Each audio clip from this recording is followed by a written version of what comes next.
खिचडी आणि मसाला भात बनवला की आपल्याला असं वाटतं की यार याच्यासोबत काहीतरी सायडर डिश पाहिजे खायला. तर एक ऑप्शन असतो ते म्हणजे अंड्याची पोळी आणि दुसरा बॉईल ई.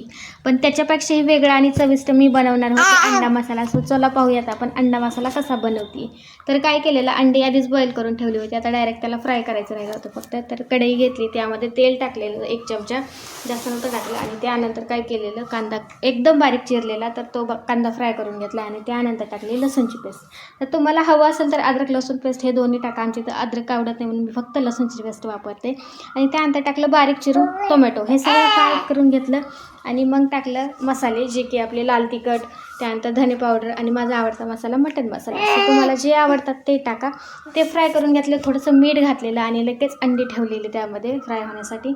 सो एका साईडनं 2 मिनटं भाजून घ्यायचं आणि दुसऱ्या साईडनं 2 मिनटं फ्राय करून घ्यायचं. आणि नंतर पहा कसं लागतं आहे मसाला. आणि वरतून खूप सारी कोथिंबीर टाकूया गार्निशिंगसाठी. सो ही रेसिपी कशी वाटली आहे कमेंटमध्ये नक्की सांगा. आवडली तर लाईक शेअर सबस्क्राईब नक्की करा.